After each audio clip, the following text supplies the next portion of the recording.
दोस्तों, स्वागत है आपका मेरे YouTube चैनल इंग्लिश बाबू पर। और आज मैं फिर हाजिर हूँ आपके साथ एक नया पैराग्राफ लेकर। और दोस्तों, आज जो पैराग्राफ मैं आपके लिए लेकर आया हूँ बेसिकली ये पास्ट से बिलोंग करता है। तो इस वीडियो के माध्यम से आप सीखेंगे कि जब हम पास्ट में कोई एसे या फिर पैराग्राफ या कोई टॉपिक लिखना चाहते हैं, उसके ऊपर बोलना चाहते हैं, तो हम किस तरह से उसको लिख सकते हैं, बोल सकते हैं या फिर हम उसको बना सकते हैं। तो इस वीडियो के माध्यम से आप इस चीज़ को सीखेंगे। और उसके अलावा दोस्तों, आज का ये जो हमारा पैराग्राफ है, जिसको कह सकते हैं ये जो हमारा एक टॉपिक है, एसे है, बहुत ही ज़्यादा बेसिक ग्रामर का इसमें इस्तेमाल किया गया है। और ये जो टॉपिक है ये पास्ट से रिलेटेड है, तो इसके अंदर आप ज़्यादातर देखेंगे पास्ट इंडेफिनिट का ही यूज़। तो पास्ट इंडेफिनिट को आप बहुत अच्छे से समझ पाएंगे। उसके अलावा दोस्तों, आज की इस वीडियो के माध्यम से आपको कई सारे नए इंग्लिश के वर्ड मीनिंग सीखने को मिलेंगे, उनकी करेक्ट प्रोनाउंसिएशन के बारे में पता चलेगा। और हमेशा की तरह जो इसका ग्रामर का पार्ट है उसे डिटेल में कवर करेंगे, तो एक एक स्ट्रक्चर को आप बड़ी आसानी से सीख पाएंगे।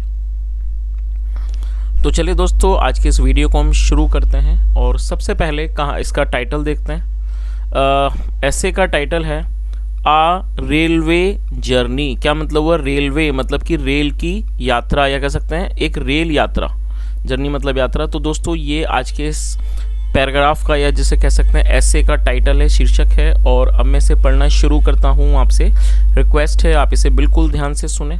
और यदि आज के इस पैराग्राफ में आपको कोई नया वर्ड या फिर नया स्ट्रक्चर मिले तो आप उसको नोट करें। और उसके अलावा यदि वीडियो अच्छा लगे तो आप इसे लाइक ज़रूर करें। तो चलिए इसको शुरू करते हैं। Children generally love to go out. क्या मतलब हुआ दोस्तों? ये जो वाक्य है ये प्रेजेंट इंडेफिनिट का अफर्मेटिव वाक्य है। और जब हम प्रेजेंट इंडेफिनिट का अफर्मेटिव वाक्य बनाते हैं तो सबसे पहले आप ये समझ लीजिए कि प्रेजेंट इंडेफिनिट की जो पहचान है वो है ता है, तिये, ते है। जब इस तरह के हम वाक्य बनाते हैं जहाँ पर जैसे वह खेलता है, वह दौड़ता है, हम सोते हैं, मैं पढ़ाता हूँ, इस तरह के जो वाक्य जिनकी वाक्यों की टेल पर ता है, तिये जैसे शब्द आते हैं, इस तरह के वाक्यों को प्रेजेंट इंडेफिनिट कहा जाता है। और जब हम प्रेजेंट इंडेफिनिट में कोई अफर्मेटिव का वाक्य बनाते हैं तो वहाँ सब्जेक्ट के बाद वर्ब की फर्स्ट फॉर्म या फिफ्थ फॉर्म का प्रयोग करना होता है। जब हमारा सब्जेक्ट होगा आई, वी, यू, दे प्लूरल, तब हमें फर्स्ट फॉर्म का यूज़ करना है। और जब सब्जेक्ट होगा ही, शी, इट या सिंगुलर नाउन तो हमें फिफ्थ फॉर्म का यूज़ करना होता है। तो यहाँ पर ये जो वर्ड है चाइल्ड का मतलब बच्चा, और इसका जो प्लूरल नाउन है वो है चिल्ड्रन। तो आप इसे भी नोट करें। कई लोग चिल्ड्रंस लिखते हैं जो कि गलत है, क्योंकि चिल्ड्रन ऑलरेडी एक प्लूरल नाउन है। तो ये चिल्ड्रन जो है इसका मतलब वो बच्चे, जो कि एक प्लूरल नाउन है, और इसके साथ यहाँ पर वर्ब की फर्स्ट फॉर्म का यूज़ किया गया है। जनरली का मतलब होता है आमतौर पर। तो इस लाइन का क्या अर्थ हुआ? Children generally love to go out, मतलब कि बच्चों को आमतौर पर बाहर जाना अच्छा लगता है, बाहर जाना उन्हें पसंद होता है। एज सच मतलब जैसे they are very fond of making journey frequently. और दोस्तों, ये जो वाक्य है they are very fond of, ये हमारा प्रेजेंट सिंपल प्रेजेंट का वाक्य है। सिंपल प्रेजेंट मतलब जहाँ इज एम आर का प्रयोग हेल्पिंग ऑफ के रूप में किया जाता है, साथ में नाउन एडजेक्टिव को लेकर वाक्य बनाते हैं बिना किसी वर्ब का प्रयोग किए। इन्हें नो एक्शन सेंटेंस भी कहा जाता है। फॉन्ड ऑफ का मतलब होता है किसी चीज़ का शौकीन होना। तो क्या अर्थ हुआ?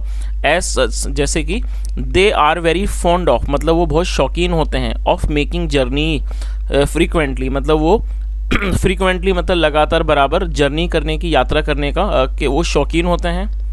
दे love all kinds of journeys. और ये भी हमारा, और दे का मतलब होता है वे या फिर वे लोग। जब सब्जेक्ट में एक से अधिक लोग शामिल होते हैं तो दे का प्रयोग किया जाता है, जो कि एक प्लूरल नाउन है। तो यहाँ भी प्लूरल नाउन के साथ वर्ब की फर्स्ट फॉर्म का यूज़ किया गया है। दे love all kinds of journeys मतलब उन्हें सारी तरह की यात्राएं अच्छी लगती हैं, उन्हें सारी यात्राएं वो सारी ही यात्राएं पसंद करते हैं। I have frequently traveled by bus with my parents to different places। क्या अर्थ हुआ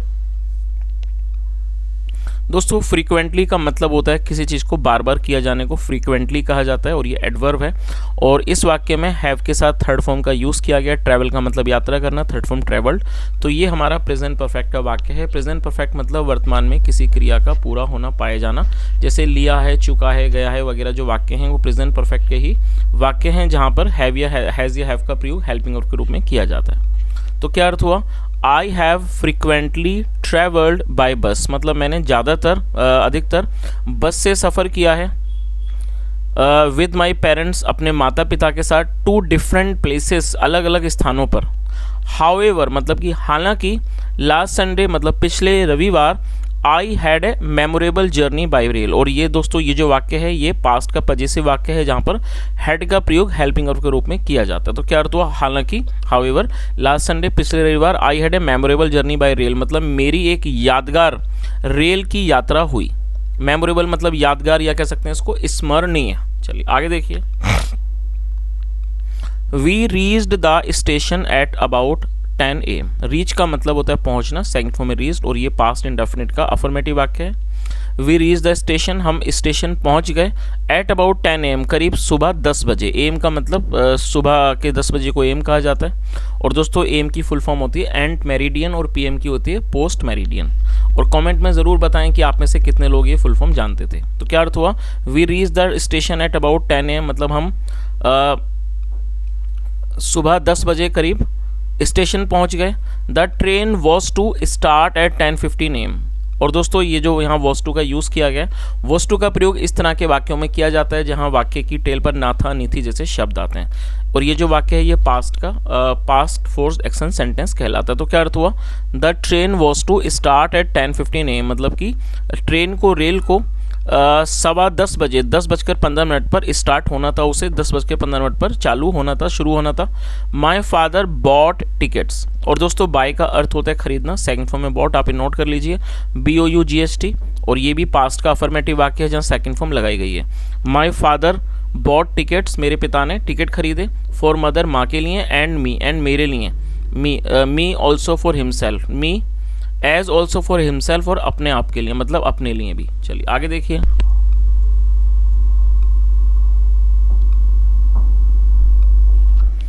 immediately we moved to platform number 1। Immediately का मतलब, इमीडिएटली मतलब तो तुरंत, तुरंत।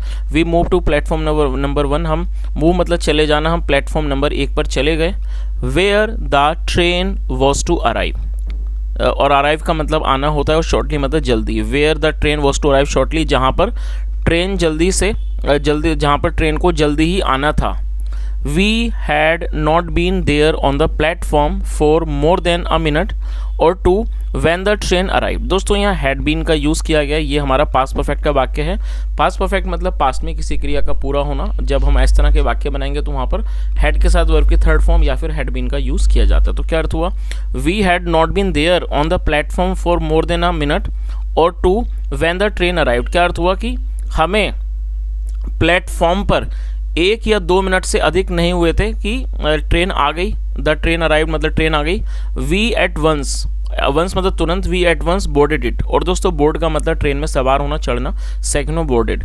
We at once boarded it, हम उसमें तुरंत उसमें चढ़ गए। We had first class tickets, हमारे पास we had first class ticket with us. और ये भी पास्ट का पजेसिव वाक्य है जहाँ हैड का प्रयोग हेल्पिंग वर्ब के रूप में किया गया है। We had first class tickets with us मतलब हमारे पास फर्स्ट क्लास के, प्रथम श्रेणी के टिकट थे।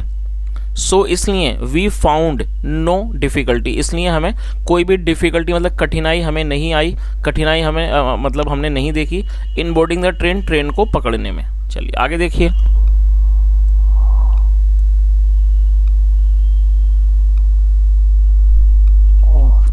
I got a seat near the window. और दोस्तों ये भी पास्ट का अफर्मेटिव वाक्य है जहाँ सेकंड फॉर्म लगाई गई है। गेट का मतलब मिलना या प्राप्त होना, second form got. I got a seat near the window मतलब मुझे विंडो के पास की सीट मिल गई। सून जल्दी ही, द ट्रेन स्टार्टेड। दोस्तों ये जो वाक्य है मैं आपके इस स्ट्रक्चर को मैं समझा देता हूँ। जब हम कोई ऐसा वाक्य बनाते हैं जहाँ वाक्य की टेल पर लगा लगी जैसे शब्द आएंगे तो आप इस स्ट्रक्चर का यूज़ कर सकते हैं। जैसे मान लीजिए वाक्य बनाते हैं, वह खेलने लगा, तो क्या होगा, ही स्टार्टेड प्लेइंग। आपको सब्जेक्ट के बाद स्टार्टेड लिखना है, फिर वर्ब की फोर्थ फॉर्म। तो क्या अर्थ हुआ, सून जल्दी ही द ट्रेन स्टार्टेड, जो ट्रेन थी वो चल पड़ी। चलिए दोस्तों यहाँ पर एक छोटी सी एक्टिविटी या वाक्य लिखिए। वाक्य है, वह लिखने लगा। आई रिपीट द सेंटेंस, वह लिखने लगा। तो दोस्तों आप इसे ट्रांसलेट करें और कमेंट में बताएं। आगे देखिए। आई फेल्ट थ्रिल्ड मतलब मैं बहुत रोमांचित मैंने महसूस किया। थ्रिल मतलब रोमांच, और ये पास्ट का अफर्मेटिव वाक्य। सेकंड हो फेल्ट, फील मतलब महसूस करना, सेकंड हो फेल्ट। आई फेल्ट थ्रिल्ड मतलब मैंने रोमांचित महसूस किया। I saw the platform moving backwards, और दोस्तों सी मतलब देखना, सेकंड फॉर्म सॉ, और बैकवर्ड्स का मतलब पीछे की ओर। I saw the platform moving backwards मतलब मैंने देखा जो प्लेटफॉर्म है वो पीछे की तरफ जा रहा है, मूव हो रहा है पीछे की तरफ।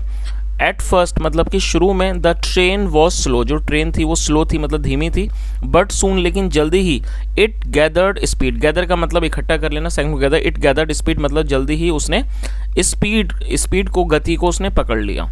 With in a few minutes, with in मतलब अंदर, with in a few minutes कुछ मिनटों के अंदर, it gained the speed of the wind मतलब कुछ मिनटों के अंदर उसने हवा की जो स्पीड थी मतलब जो हवा की जो गति थी वो उसने हासिल कर ली। गेन मतलब हासिल करना, प्राप्त करना, सेकंड फॉर्म गेंड। आगे देखिए, all the houses, poles, fields and trees seemed to be running backwards. क्या अर्थ हुआ? ऑल द हाउसेस मतलब सारे घर, पोल्स खंबे, फील्ड्स खेत, एंड ट्रीज और पेड़, seemed to be running backwards वो प्रतीत हो रहे थे, रनिंग बैकवर्ड्स वो पीछे की ओर दौड़ते हुए प्रतीत हो रहे थे। I saw farmers working in the field, see मतलब देखना, सेकंड फ्रॉम सो, और ये भी पास्ट का ही अफर्मेटिव वाक्य है। आई saw farmers working on the fields मतलब मैंने किसानों को खेतों में काम करते हुए देखा। एनिमल्स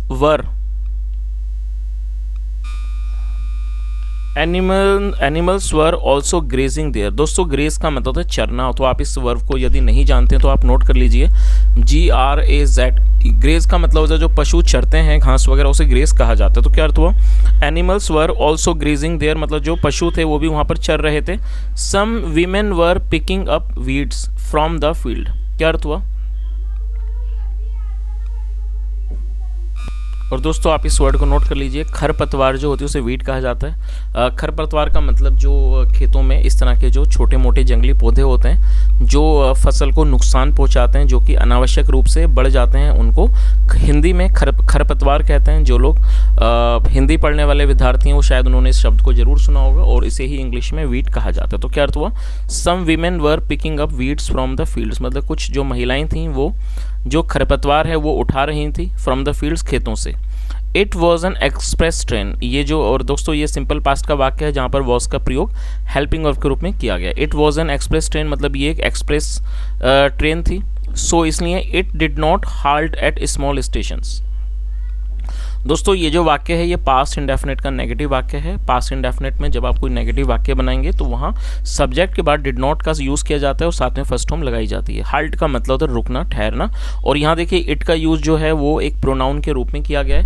यहाँ पर रेल के स्थान पर, ट्रेन के स्थान पर इट लगाया गया, तो इसका मतलब होता है प्रोनाउन, जिसे हिंदी में सर्वनाम कहते हैं। जब हम किसी सब्जेक्ट के स्थान पर किसी और शब्द का इस्तेमाल करते हैं उस नाम को दर्शाने के लिए, तो उसे प्रोनाउन कहा जाता है इंग्लिश में, और इसे हिंदी में सर्वनाम कहते हैं। तो यहाँ पर ये जो इट है ये प्रोनाउन है जिसका प्रयोग रेल को दर्शाने के लिए किया गया। तो इस लाइन का क्या अर्थ निकला?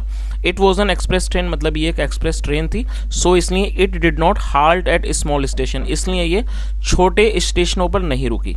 और दोस्तों अक्सर आपने देखा होगा जो बड़ी ट्रेन होती हैं, एक्सप्रेस ट्रेनें, वो अक्सर छोटे मोटे स्टेशन पर नहीं रुकती। आगे देखिए, इवन एट बिग स्टेशंस मतलब यहाँ तक कि बड़े स्टेशंस पर, एंड जंक्शंस और जंक्शंस पर, it halted only for a few minutes, वो रुकी only for a few minutes, सिर्फ कुछ मिनटों के लिए। तो इस पूरी लाइन का क्या अर्थ हुआ कि भाई वो एक एक्सप्रेस ट्रेन थी इसलिए वो छोटे स्टेशनों पर नहीं रुकी, और यहाँ तक कि जो बड़े स्टेशन या जंक्शन थे वहाँ पर भी वो कुछ ही मिनटों तक रुकी। एज द ट्रेन हाल्टेड सम मतलब जैसे ही जो ट्रेन थी हाल्टेड वो रुकी, सम पीपल बॉट ईटेबल्स, जो कुछ लोग थे बॉट उन्होंने खरीदे, क्या खरीदे? ईटेबल्स, खाने की वस्तुएं खरीदे, एंड ड्रिंक्स पीने की, फ्रॉम द वेंडर्स, वेंडर्स मतलब जो विक्रेता थे, एट द प्लेटफॉर्म जो प्लेटफॉर्म पर जो वेंडर्स थे, विक्रेता थे, उनसे उन्होंने खाने की वस्तुएं और पीने की वस्तुएं खरीदी। Some vendors also came within the द कंपार्टमेंट्स, और जो कुछ वेंडर्स थे ऑल्सो केम विद इन द कंपार्टमेंट, वो जो कंपार्टमेंट के मतलब अंदर जो ट्रेन की जो बोगियाँ थी उसके अंदर भी वो आ गए। आ ट्रैवलिंग टिकट एग्जामिनर, जो एक ट्रैवलिंग टिकट एग्जामिनर का मतलब होता है टीटी जो टिकट वगैरह चेक करते हैं, केम वो आ गए, एंड चेक्ड आवर टिकट्स, और उन्होंने हमारे टिकटों को चेक किया, हमारे टिकटों की उन्होंने जांच की। चलिए आगे देखिए, it was late in the afternoon मतलब कि दोपहर की देर का समय हो गया था, that the train reached Kolkata, और जो ट्रेन थी वो कोलकाता पहुंच गई। वी अलाइटेड फ्रॉम इट, दोस्तों अलाइट मतलब उतरना, second from alighted, we alighted from it, हम उससे उतर गए। And through the exit gate, और थ्रू द एग्जिट गेट मतलब कि बाहर जाने के गेट से, केम आउट हम बाहर आ गए। अगेन दोबारा से 8 टिकट्स वर चेक, दोबारा से जो हमारी टिकट्स थी उनको चेक किया गया, जांच की गई।